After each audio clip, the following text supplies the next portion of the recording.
Hello दोस्तों, कैसे हैं आप सभी लोग। मुझे उम्मीद है कि आप लोग अच्छे होंगे। तो देखिए दोस्तों, हम यहाँ पे पढ़ाई कर रहे हैं हमारे चैप्टर नंबर 3 की, और इसमें हमारे अभी तक कितने लेक्चर्स कंप्लीट हो चुके हैं। तो 3 लेक्चर्स कंप्लीट हो चुके हैं और ये है हमारा लेक्चर नंबर 4। तो लेक्चर नंबर 4 में हम मेनली किसकी बात करने वाले हैं दोस्तों, तो यहाँ पे हम परसेंटाइल को समझने वाले हैं, ठीक है। और पिछले 3 लेक्चर्स में हमने क्या क्या समझा है एक बार मैं आपको बता देती हूँ। फर्स्ट लेक्चर में हमने इंट्रोडक्शन देखा था इस चैप्टर का, सेकेंड में हमने बात की थी किसकी, क्वार्टाइल की, फिर थर्ड में हमने देखा था डिसाइल्स के बारे में। अब यहाँ पर हम समझने वाले हैं दोस्तों परसेंटाइल के बारे में, जानेंगे कि परसेंटाइल क्या होता है और इसके क्वेश्चंस को कैसे सॉल्व किया जाता है। तो चलिए बिना देरी किए हुए हम इस वीडियो को शुरू करते हैं। तो आइए समझते हैं, एकदम लास्ट में आपको आ जाना है। यस, चलो परसेंटाइल कहाँ पर है, यहीं पर है, कहीं दूर नहीं गया, ये रहा परसेंटाइल। तो देखो दोस्तों, जैसे हमने देखा था मीडियन हमारे डेटा को 2 इक्वल पार्ट्स में डिवाइड करता है, और फिर क्वार्टाइल 4 इक्वल पार्ट्स में डिवाइड करता है, डिसाइल्स 10 इक्वल पार्ट्स में डिवाइड करता है। ठीक उसी प्रकार से ये जो परसेंटाइल है ना, ये हमारे डेटा को डिवाइड करता है 100 इक्वल पार्ट्स में। कितने इक्वल पार्ट्स में दोस्तों, 100 इक्वल पार्ट्स में ये हमारे डेटा को डिवाइड करता है। तो देखो यहाँ पे लिखा हुआ है कि percentiles are values of data which divide the whole set of observations into 100 equal parts. ठीक है, 100 इक्वल पार्ट्स में ये डिवाइड करता है। तो मुझे एक बात बताओ, देखो आपको बताती हूँ, जब मीडियन हमारे डेटा को 2 इक्वल पार्ट्स में डिवाइड कर रहा था तो मीडियन कितना होता था भाई, मीडियन अकेला होता था, एक अकेला, ठीक है, ओके। फिर जब क्वार्टाइल हमारे डेटा को 4 इक्वल पार्ट्स में डिवाइड कर रहा था तो क्वार्टाइल कितने होते थे, Q1 Q2 और ये Q3 है ना। फिर जब डेसाइल हमारे डेटा को, डेसाइल है ना, डिवाइड कर रहा था 10 इक्वल पार्ट्स में, तो डेसाइल कितने होते थे, D1 D2, और यहाँ से लेकर के कहाँ तक थे, D10 तक थे क्या, नहीं, D9 तक थे। ठीक उसी प्रकार से अगर मैं परसेंटाइल की बात करूं तो बोलो परसेंटाइल में क्या हो रहा है, हमारा डेटा 100 इक्वल पार्ट्स में डिवाइड हो रहा है। तो 100 इक्वल पार्ट्स में डिवाइड हो रहा है, यानी कि जो हमारे परसेंटाइल है ना वो कितने होंगे दोस्तों, तो P1 P2 ऐसे करते करते कहाँ तक जाएगा, P99 तक जाएगा। इसके आगे नहीं जाने वाला है, क्योंकि हर बार एक एक कम हो रहा है ना। ये 4 पार्ट्स में डिवाइड हो रहे थे तो देखो लास्ट वन क्या है, 3। ये 10 पार्ट्स में डिवाइड हो रहे थे तो ये 9 है। वैसे ही अगर ये 100 पार्ट्स में डिवाइड हो रहा है तो ये क्या हो जाएगा, 99, यानी 1 से लेकर के 99 तक के परसेंटाइल्स होते हैं, याद रखिएगा, ठीक है। तो इसको हम डिनोट करते हैं बच्चे इस प्रकार से, P1 P2 P3 P4 P10 P20, इस प्रकार से, ठीक है, ऐसे करके।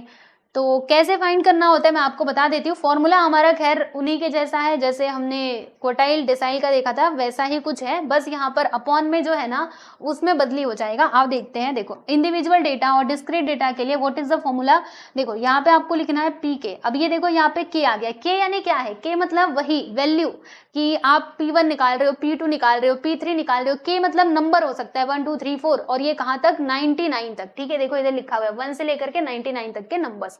अगर आपसे बोला गया P1 निकालने तो यहाँ पर 1 आएगा, P2 बोला गया तो इधर 2 आएगा, ठीक है। फिर बाकी सब वही है, साइज ऑफ इधर के आएगा यानी वही उसका नंबर, और यहाँ पे लिखेंगे n फॉर क्या होता है, number of observation plus 1/100th observation, ठीक है। इधर देखो क्या आएगा बच्चे, 100, क्योंकि परसेंटाइल क्या करता है, हमारे डेटा को 100 इक्वल पार्ट्स में डिवाइड करता है ना, इसीलिए यहाँ पे आपको 100 लिखना है। तो ये था हमारा डिस्क्रीट डेटा और इंडिविजुअल डेटा के लिए फॉर्मूला। अब मान लीजिए अगर आपको ग्रुप डेटा या फिर कंटिन्यूअस डेटा दे दिया जिसमें ग्रुप्स बने होते हैं, क्लास इंटरवल दिए होते हैं, देन आप कौन सा फॉर्मूला यूज करोगे दोस्तों, तो ये वाला फॉर्मूला यूज करोगे। यहाँ पे लिखोगे पी के, फिर एल प्लस यहाँ पे क्या आएगा, K1 KN/100 minus CF, cumulative frequency वो तो टेबल से मिल जाएगा। अपॉन में आएगा बच्चे फ्रीक्वेंसी इंटू एच फॉर क्या होता है, तो साइज ऑफ क्लास इंटरवल, मतलब क्लास इंटरवल का साइज, यानी अपर लिमिट और लोअर लिमिट के बीच का डिफरेंस, ठीक है।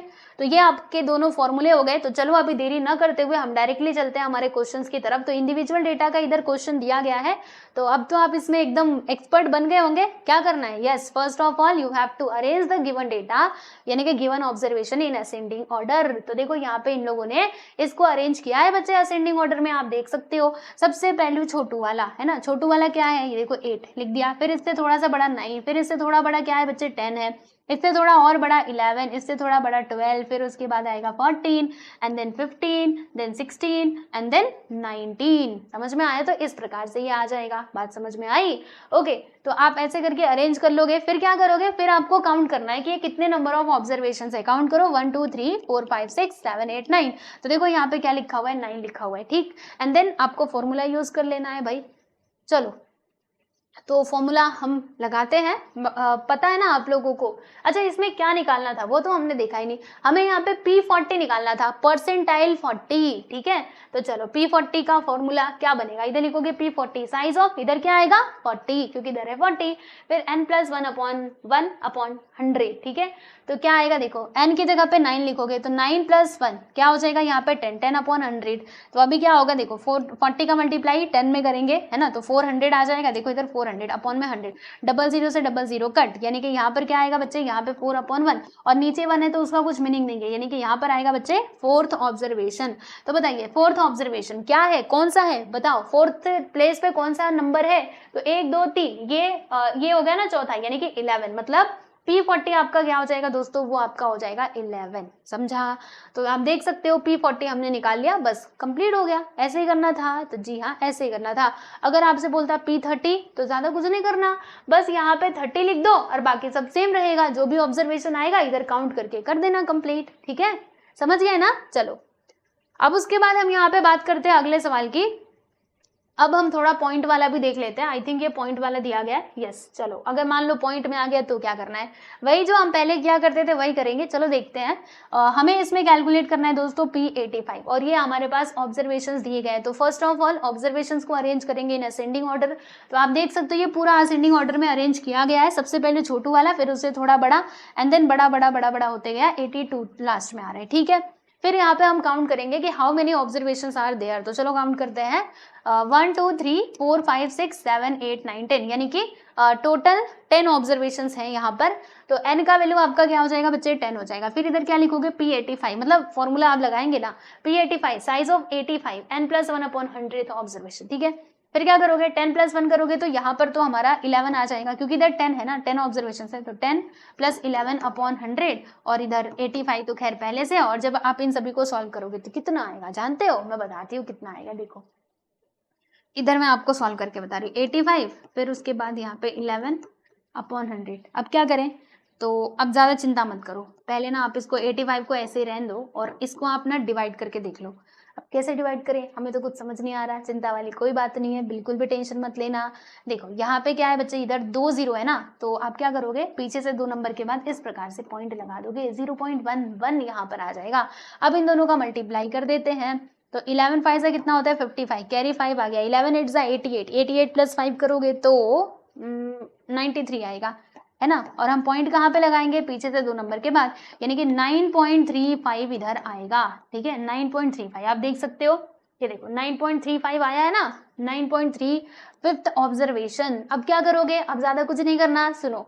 अब पॉइंट में आ गया, तो अब पॉइंट में आ गया तो क्या करें, हम कैसे काउंटिंग करें, तो सुनो आपको क्या करना है, होल नंबर और पॉइंट वाले नंबर दोनों को ऐसे मतलब अलग कर देना है। ठीक है, देखो क्या लिखा है, यहाँ पे आ जाएगा हमारा साइज ऑफ 9th ऑब्जर्वेशन। यहाँ पे 9th ऑब्जर्वेशन करोगे ना, और फिर उसके बाद ये जो 30 मतलब 0.35 है, तो 0.35 को यहाँ पर लिखोगे और बीच में प्लस का साइन आता है, हमेशा याद रखना। ठीक है, दिख रहा है ना, बहुत छोटा तो नहीं है, मोबाइल को रोटेट कर लेना फिर दिखेगा। ठीक है, ये प्लस है, एंड देन आप क्या करोगे, अभी ब्रैकेट के अंदर क्या लिखोगे, इधर 9th ऑब्जर्वेशन था ना, इधर क्या था 9th ऑब्जर्वेशन, तो इसके जस्ट बाद क्या आता है 10th आता है, तो इसलिए यहाँ पे 10th ऑब्जर्वेशन आ जाएगा। फिर हम इसमें से माइनस करेंगे किसको, तो ये 9th ऑब्जर्वेशन को।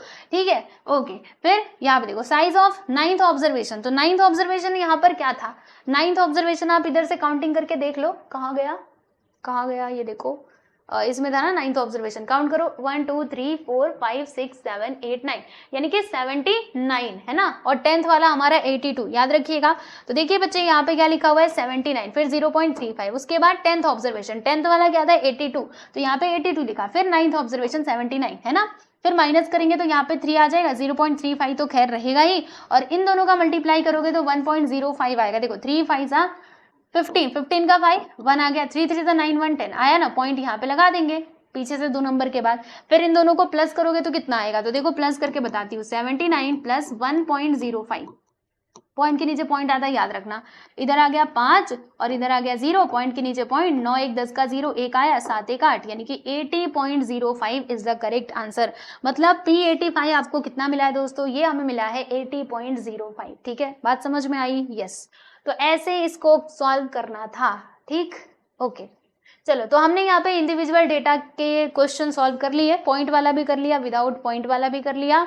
तो अब हम बात करते हैं डिस्क्रीट की। तो डिस्क्रीट डेटा में भी सेम वही प्रोसेस रहेगा, बस फॉर्मूला बदल जाएगा। ठीक, चलो, तो यहाँ पे हमें क्या निकालना है, हमारे पास ये डेटा दिया गया, हमें इधर फाइंड करना है P20 and P60 for the following data.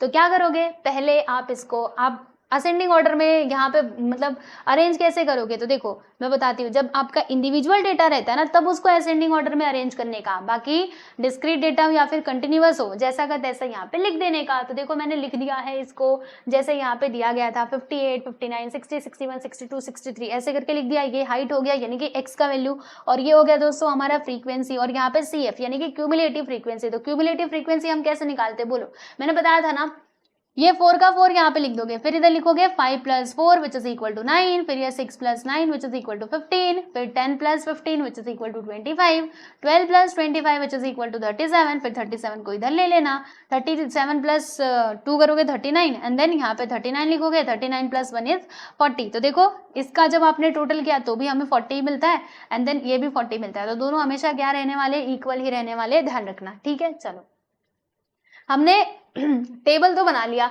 अब उसके बाद क्या करना है, फॉर्मूला यूज करना है। तो देखो हमें क्या क्या निकालने बोला गया था, हमें यहाँ पे निकालना मतलब क्या निकालना है, P20 एंड P60। तो चलो P20 के लिए हम फॉर्मूला यूज करेंगे ये वाला, आप देख सकते हो यहाँ पे आएगा, देखो P20, और यहाँ पर क्या आएगा बच्चे, ऐसे आएगा ना 20, फिर उसके बाद n+1/100 ऑब्जर्वेशन। तो इधर लिखोगे 20 n का वैल्यू कितना है 40, यहाँ पे लिख दिया मैंने 40 + 1/100 एंड देन 20, इधर आ जाएगा हमारा 41/100। ठीक है, तो देखो कितना होगा 20 इंटू, जब हम इसको डिवाइड करेंगे तो इधर 2 0 है ना नीचे, तो क्या होगा बच्चे, पीछे से हम लोग 2 नंबर के बाद इधर पॉइंट लगा देंगे, यानी 0.41 आएगा। समझ आ रहा है ना, मैथमेटिक्स में आपने पढ़ा होगा कि नीचे अगर 2 0 है तो ऊपर मतलब सॉल्व करेंगे ना, तो ऊपर पीछे से 2 नंबर के बाद यहाँ पे पॉइंट आ जाएगा, फिर इन दोनों को मल्टीप्लाई करेंगे तो कितना आएगा, 2 1 2, 2 4 8, ये वाला 0 यहाँ पे लगा दिया। देखो पीछे से 2 नंबर के बाद पॉइंट है तो हम भी पॉइंट लगा देते हैं, यानी कि इधर कितना आ गया 8.20 आ गया। देखो आप देख सकते हो कितना आया है बच्चे, 8.2, देख रहे हो। आप बोलेंगे 0 आया है, अरे देखो आप ये 0 को हटा भी सकते हो, लगा भी सकते हो, आपकी मर्जी। तो 8.2 यहाँ पर आया है। अब कैसे निकालोगे, देखो आपको देखना है कि 8.2 कौन से नंबर्स के बीच में आएगा, क्यूमुलेटिव फ्रीक्वेंसी में देखिएगा तो इन दोनों के बीच में आएगा, बराबर। अब यहाँ पर इन दोनों में से बड़ा कौन है, ये बड़ा है। अब इसके करस्पॉन्डिंग बताओ x का वैल्यू क्या है 59, यानी कि P20 आपका क्या हो जाएगा बच्चे, 59 हो जाएगा।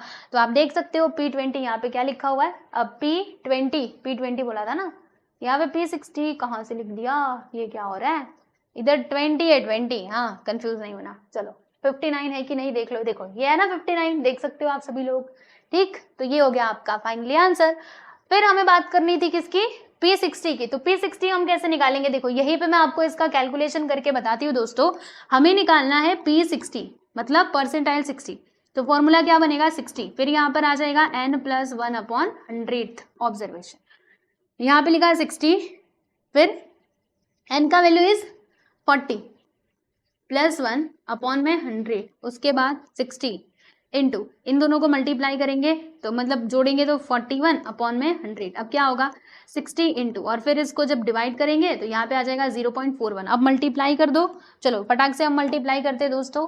तो मल्टीप्लाई करेंगे तो कितना आएगा, बोलना जरा, मल्टीप्लाई कर दो, 6 1 6 और 6 4 कितना होता है बच्चों 24 होता है। फिर ये 0 यहाँ पे लगा दिया, पॉइंट 2 नंबर के बाद, यानी कि यहाँ पर देखो फाइनली क्या आएगा 24.6। ठीक है, तो आप देखो 24.6 कौन से 2 नंबर्स के बीच में आ सकता है, इसमें देखिए क्यूमुलेटिव फ्रीक्वेंसी में, तो इन दोनों नंबर्स के बीच में आ सकता है, 50 और 25 के बीच में, है ना, 24.6 है। अब इसके करस्पॉन्डिंग बताओ जरा, x का वैल्यू क्या है 61 है, तो इसीलिए P60 आपका क्या हो जाएगा दोस्तों 61 हो जाएगा। ठीक है, तो आप देख सकते हो यहाँ पे हमें P60 कितना मिला है, 61 मिला है कि नहीं। तो बस ऐसे ही करना था, कितना आसान है बताओ। चलो अब हम बात करते हैं दोस्तों कंटिन्यूअस डेटा की, यानी कि कंटिन्यूअस डेटा अगर हमारे पास है तो हम कैसे उसमें निकालेंगे परसेंटाइज। तो चलिए समझते हैं। तो ये आपका ग्रुप डेटा है, कंटिन्यूअस डेटा आप देख सकते हो। तो क्या करोगे, फर्स्ट ऑफ ऑल आप टेबल बनाओगे, टेबल में 3 कॉलम्स होंगे, बाकी 2 कॉलम्स के तो वैल्यूज हमारे क्वेश्चन में ही दिए गए हैं, और तीसरा हमें बनाना होता है CF यानी कि क्यूमुलेटिव फ्रीक्वेंसी के लिए। ठीक है, तो ये हमारे क्या है दोस्तों, ये हमारे क्यूमुलेटिव फ्रीक्वेंसी है। ठीक, ओके। और क्यूमुलेटिव फ्रीक्वेंसी हम कैसे निकालते हैं ये तो आपको मालूम है ना। क्या करोगे, देखो जैसे यहाँ पर है दोस्तों 3, तो 3 का 3 आप लिख दोगे, फिर क्या करोगे, ये जो 3 दिखाई दे रहा है इसको इधर ला करके इसमें प्लस करना, तो कितना आ जाएगा, 7 और 3 कितना होता है 10। फिर क्या करोगे, 10 को इधर ला करके इसमें जोड़ोगे तो ये हो जाएगा बच्चे 30। फिर उसके बाद इधर लेकर के आना, इसको ला करके प्लस कर देना 42। फिर इसको लेकर के आना और इसमें इसको प्लस करना, तो कितना आएगा 50। तो आप देख सकते हो जब इसका टोटल करोगे तो भी आपको 50 ही मिलेगा, और जब आप ऐसे करोगे तो भी 50 ही मिलेगा। और मैंने आपको बताया था कि दोनों इक्वल होने चाहिए, ठीक है। तो ऐसे करके आप टेबल बना लेना। अब यहाँ पर क्या बोला था, P65 निकालने के लिए बोला गया था ना, फाइंड P65, ठीक है। तो P65 निकालना है आपको, तो क्या करोगे, फॉर्मूला तो आपको मालूम है, ये रहेगा हमारा फॉर्मूला एक्चुअल में P65 which is equal to L plus, फिर यहाँ पर क्या आएगा दोस्तों, यहाँ पर आ जाएगा 65N upon 100 minus CF upon में क्या आएगा F, और इंटू हम क्या लिखेंगे H, ठीक है ना। लेकिन देखो ये L F C F ये हमें कैसे मिलेगा, सबसे पहले इस परसेंटाइल का क्लास हमें निकालना पड़ेगा कि इसमें क्लास इसका क्या होगा। और क्लास निकालने के लिए आपको ये पहले तो कैलकुलेट करना पड़ेगा कि 65N अपॉन 100, ये आपको कैलकुलेट करना पड़ेगा। समझ में आ रहा है, देखो ये हमारा फॉर्मूला होगा, जैसे P K which is equal to, यहाँ पर आएगा KN अपॉन 100, K मतलब वही वैल्यू हो सकता है। तो हम P65 निकाल रहे हैं ना, तो देखो यहाँ पे लिखा हुआ है P65 फिर size of 65N upon 100th observation, तो 65 N का वैल्यू है 50, फिर इन दोनों को जब मल्टीप्लाई करोगे 3250 आएगा, उसके बाद ये 0 0 कट, क्या आएगा 32.5th ऑब्जर्वेशन। अभी जो 32.5 है ना दोस्तों, ये कौन से क्लास में आएगा ये आपको देखना पड़ेगा। तो चलो देखते हैं कि 32.5 कौन से क्लास में आ सकता है, मतलब ये नंबर जो है ये कौन से दो नंबर्स के बीच में आएगा, 32.5 तो इन दोनों के बीच में आएगा। अब इन दोनों में से बड़ा नंबर कौन सा है, so this one is greater, इसीलिए ये हमारा क्या हो जाएगा बच्चे, ये हमारा क्लास हो जाएगा परसेंटाइल का। तो देखो यहाँ से ये L का वैल्यू हमें 15 मिल जाएगा, ये है हमारा फ्रीक्वेंसी, और इसके जस्ट ऊपर वाला हमारा क्यूमुलेटिव फ्रीक्वेंसी है। बाकी H क्या है, H क्या होता है, तो difference between upper limit and lower limit, तो दोनों के बीच का डिफरेंस कितना है, 20 में से 15 को माइनस करोगे तो 5 आएगा, यानी कि जो हमारा H है दोस्तों वो हमें 5 मिल जाएगा। तो आप देख सकते हो यहाँ पर लिखा हुआ है सब कुछ, देखो L का वैल्यू इज 15, F का वैल्यू इज 12, ये देखो 30 है ना, CF हमारा 30 था ना, एक बार देख लो, देखो 30 ही था, एंड देन N का वैल्यू 50, ये तो आपको मालूम है, और H का वैल्यू 5। अब ज्यादा कुछ नहीं करना, बस यहाँ पे फॉर्मूला लिखना और सारे वैल्यूज को ना इसके अंदर पुट करना। देखो L का वैल्यू इज 15, फिर यहाँ पे 65 और N का वैल्यू 50 अपॉन में 100 माइनस 30 अपॉन में 12, क्योंकि F का वैल्यू तो 12 है, हमने देखा था, इंटू 5, इधर आ जाएगा बच्चों 5, ठीक है, देख रहे हो, यस। तो L का वैल्यू, एक मिनट, H का वैल्यू 5 था, ठीक है, और यहाँ पर F का वैल्यू 12 था, जी हाँ। अब चलो आगे चलते हैं और फिर इसको देखते हैं कि किस प्रकार से ये पूरा सॉल्यूशन किया गया है, फटाफट से देखते हैं।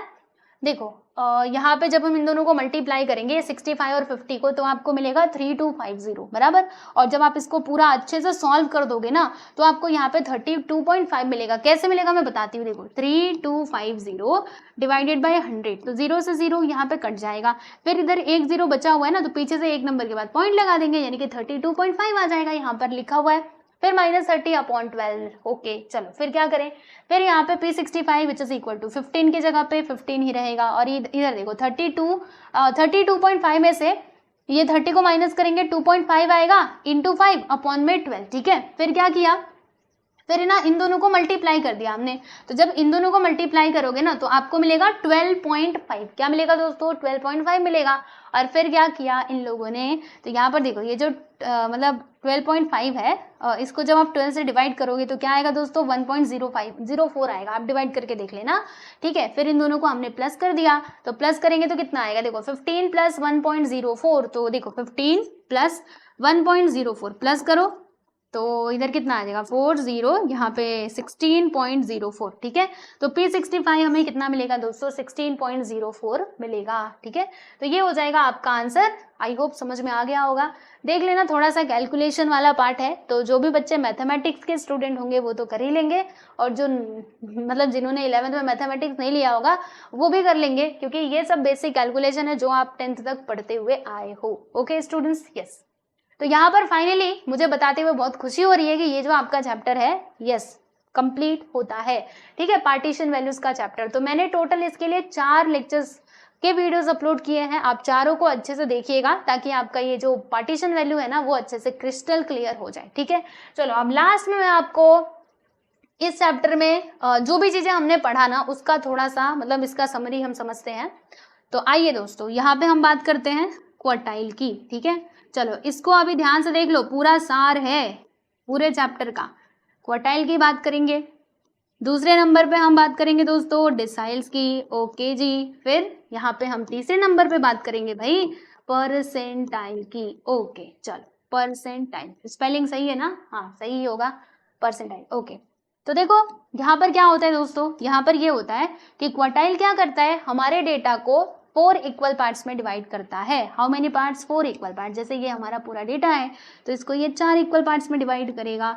एक कट यहाँ पे, एक कट यहाँ पर, ओह एक कट यहाँ पर, एक यहाँ पर। तो इसने इसको 4 इक्वल पार्ट्स में डिवाइड कर दिया है। और कितने क्वार्टाइल्स होते हैं भाई? तो 3 क्वार्टाइल्स होते हैं। देखो Q1, Q2 और ये Q3। यहाँ तक बात समझ में आ गई। ठीक वैसे ही डिसाइल के बारे में देख लेते हैं। तो डिसाइल क्या करता है, हमारे डेटा को 10 इक्वल पार्ट्स में डिवाइड करता है। 1 2 3 4 5 6 7 8 और ये 9, ठीक है। 9 डिसाइल्स होते हैं, 1 2 3 4 5 6 7 8 9। और ये क्या करता है, हमारे डेटा को 3 इक्वल पार्ट्स में डिवाइड करता है। तो यहाँ पे देखो कितने डिसाइल्स होते हैं, D1 D2 D3 और ऐसे करते करते D9 तक होते हैं, बराबर। फिर परसेंटाइल भी हम समझ लेते हैं। तो परसेंटाइल हमारे डेटा को 100 इक्वल पार्ट्स में डिवाइड करता है। ऐसे ऐसे करके पूरे 100 तक के नंबर्स होते हैं। और परसेंटाइल कितने होते हैं भाई? ये होते हैं पूरे 99। P1 होगा, P2 होगा, फिर ऐसे करते करते कहाँ तक जाएगा? P99 तक जाएगा, ठीक है। इतनी बात समझ में आ गई। चलो यहाँ तक तो क्लियर है। फिर अब मैं थोड़ा सा फॉर्मूले की तरफ चलूंगी, है ना। फॉर्मूला जो कि बहुत जरूरी है, ये बताना तो बहुत जरूरी है क्योंकि इसमें आपको कंफ्यूजन हो सकता है। तो देखो एक फॉर्मूला अगर आप याद कर लोगे ना फिर काम खत्म, बाकी सारे के सारे फॉर्मूले आपको याद हो जाएंगे। देखो दोस्तों इंडिविजुअल डेटा और डिस्क्रीट डेटा के लिए हमने क्या देखा था फॉर्मूला, ये होता है फॉर्मूला। यहाँ पे हम लिखेंगे Q I which is equal to, यहाँ पे लिखना आई, फिर ब्रैकेट के अंदर n+1 अपॉन में क्या आएगा, चलो अपॉन को हम जाने देते हैं, बाद में देखेंगे। इसमें भी देखो वही फॉर्मूला, यहाँ पे आएगा DJ। देखो ये I की जगह पे J लिख दिया है। तो ये I मतलब ना यहाँ पे 1 2 3 इस प्रकार से नंबर्स हो सकते हैं। वैसे ही ये J यानी क्या, देखो J मतलब नंबर्स 1 2 3 पूरा 9 तक।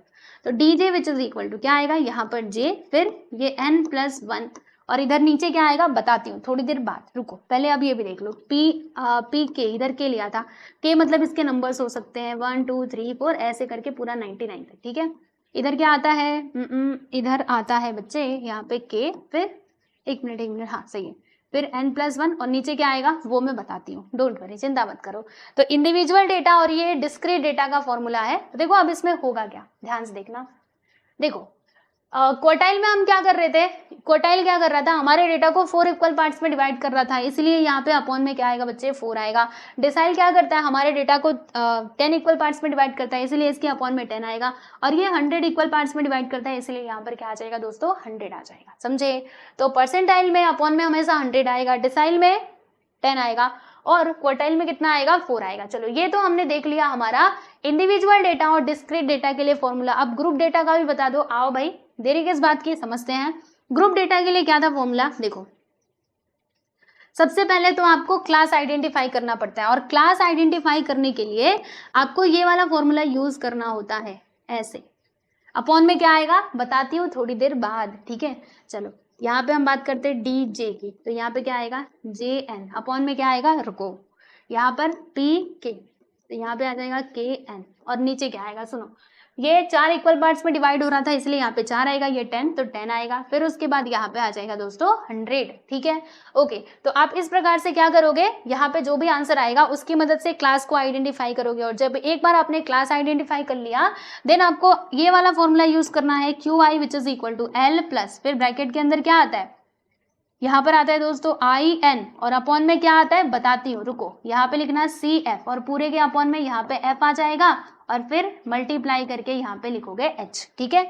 और इसके लिए भी सेम फॉर्मूला रहेगा, यहाँ पर भी देखो DJ which is equal to क्या लिखोगे, यहाँ पे आप लिखोगे एक मिनट L प्लस ब्रैकेट के अंदर JN अपॉन में क्या आएगा रुको बताती हूँ, यहाँ पे लिखेंगे CF और नीचे क्या आ जाएगा बच्चों F यानी कि फ्रीक्वेंसी, ठीक। फिर इधर इंटू करके H और यहाँ पर भी सेम वही फॉर्मूला रहेगा PK which is equal to, यहाँ पे लिखेंगे L प्लस ब्रैकेट के अंदर KN अपॉन में बताती हूँ रुको, यहाँ पे CF और इधर F, उसके बाद इंटू करके H। ठीक, चलो यहाँ तक बात समझ में आ गई। अब देखो दोस्तों, यहाँ पे क्योंकि ये क्वार्टाइल है तो इसके अपॉन में 4 आएगा, अब ये डेसाइल है तो इसके अपॉन में 10 आएगा, और ये है हमारा परसेंटाइल तो इसके अपॉन में आ जाएगा 100। ठीक है, तो ये बहुत इंपॉर्टेंट है। देखो पूरा मैंने आपको इसका जो फॉर्मूला था वो एक साथ बता दिया, देख लो इसको अच्छे से। ठीक है, सारी बातें आपको समझ में आ जाएंगी। ओके चलो, तो यहाँ पर फाइनली हमारा चैप्टर कंप्लीट हुआ, बाकी इसको देख लेना। ठीक, मेरी थोड़ी सी राइटिंग बिगड़ गई है, सो सॉरी, मैंने जल्दी नहीं लिखा ना इसीलिए। चलो फिर भी आपको समझ में आ रहा होगा, है ना, आप टेक्स्ट बुक में से देख लेना वैसे। तो चलो आज के लिए बस इतना ही, और अगर आपको ये वीडियो अच्छा लगे तो यस बच्चे लाइक कर सकते हैं आप सभी लोग, और अपने दोस्तों के साथ भी शेयर कर सकते हैं। मिलते हैं हम लोग नेक्स्ट वीडियो में। ठीक है, चलो बाय एवरीवन।